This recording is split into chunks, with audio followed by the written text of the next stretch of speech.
Praise the lord. ఈరోజు వాక్య భాగం యెషయా గ్రంథం 30వ అధ్యాయం 18వ వచనం. కావున మీ అందు దయ చూపవలెనని యెహోవా ఆలస్యము చేయుచున్నాడు, మిమ్మును కరుణింపవలెనని ఆయన నిలబడి ఉన్నాడు. యెహోవా న్యాయం తీర్చు దేవుడు, ఆయన నిమిత్తము కనిపెట్టుకొని వారందరూ ధన్యులు. ఈరోజు ఈ వాక్య భాగం ద్వారా దేవుడు మనతో మాట్లాడుతూ ఉన్నారు. ఈ యెషయా గ్రంథం 30వ అధ్యాయం 18వ వచనం కనుక మనం చూస్తే, మిమ్మును కరుణింపవలెనని ఆయన నిలువబడున్నాడు.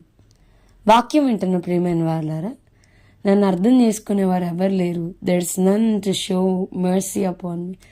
నా పరిస్థితిని అర్థం చేసుకునేవారు, నా మీద జాలి పడేవారు, నన్ను కనికరించేవారు ఎవరు లేరనుకుంటే, ఈరోజు వాక్య భాగం ద్వారా ప్రభు మీతో మాట్లాడుతున్నాడు. ఈ యెషయా గ్రంథం 30వ అధ్యాయం 18వ వచనం చూస్తే, మిమ్మును కరుణింపవలెనని ఆయన నిలువబడున్నాడు. నిలబడిపోయి ఉన్నాడంట ఆయన. అట్లాగా సర్వ సృష్టిని సృష్టించిన సర్వాధికారి అయిన ప్రభు మన కోసం నిలబడి ఉండడం ఎంత గొప్ప భాగ్యం. మన యందు కనికరం చూపించడానికి, మన యందు జాలి పడ్డానికి ఆయన నిలబడిపోయి ఉన్నాడు. బైబిల్లో మనం చూస్తే మరి గుడ్డివాడు బర్తలోమయి, దావీదు కుమారుడా నజరేయుడా నన్ను కనికరించి, దావీదు కుమారుడా నన్ను దాటిపోకు అని ప్రభువుని అడుగుతూ వచ్చినప్పుడు ఆయన నిలబడిపోవడం మనం చూస్తున్నాం. ఈరోజు ఆయన నిలబడిపోయి గుడ్డివాని యొక్క చరిత్రను మార్చినట్లుగా మన జీవితంలో కూడా ఆయన నిలబడి ఉన్నాడు మనల్ని కనికరించడానికి. ఆయన నిలబడి ఉన్నాడు మన స్థితిని మార్చడానికి. అయితే వాక్యం వింటున్న ప్రియమైన వాళ్ళరా, మనం చేయాల్సిన పని ఏంటో తెలుసా? ఆయన నిలబడి ఉన్న చోటికి మనం వెళ్ళాలి. వాక్యం చెప్తుంది, యెహోవా న్యాయం తీర్చు దేవుడు, ఆయన నిమిత్తము కనిపెట్టుకొని వారందరూ ధన్యులు. మనం ఎప్పుడైతే ఆయన నిమిత్తం కనిపెట్టుకుంటామో మనం ధన్యులమని వాక్యం చెప్తుంది. మనల్ని కనికరించడానికి ఆయన నిలబడి ఉన్నాడు. మనం ఆయన నిమిత్తం కనిపెట్టడం ఎట్లను? Waiting upon the lord, waiting in his presence. ఆయన సన్నిధిలో ఆ కనిపెట్టేటువంటి అనుభవం, ఆయన నిలబడి ఉన్న చోటికి మనం వెళ్ళి ప్రభుతో ముఖాముఖికి గడిపే అనుభవం మనకు ఉండాలి. ఇదే యెషయా భక్తుడు 30:19 అంటున్నారు, సియోనులో యెరూషలేములోనే ఒక జనము కాపురముండును. జనమా, నీవిక నేమాత్రము కన్నీళ్లు విడవవు, ఆయన నీ మొర్ర విని నిశ్చయముగా నిన్ను కరుణించును.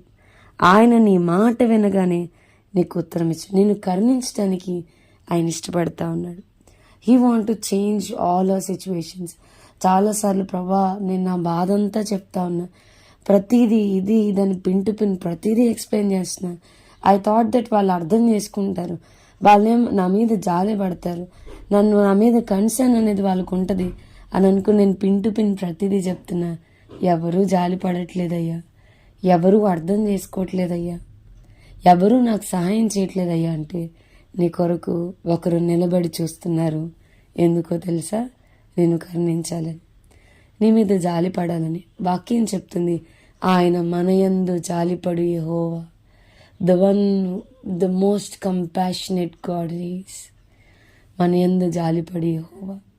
చాలాసార్లు మనం ఆయన గాయములను రేపిన, బాహాటంగా ఆయన సిలువేసిన, ఆయన గాయములను రేపిన, మరలా తిరిగి ఆయన అవమానపరుస్తున్నా కానీ ఇంకా మన మీద ప్రేమను చూపే దేవుడు మనల్ని కరుణించడానికి ఇష్టపడుతున్నాడు.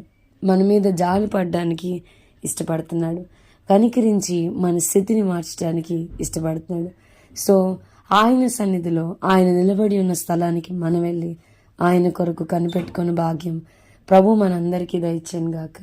ప్రార్థన చేసుకుందాం.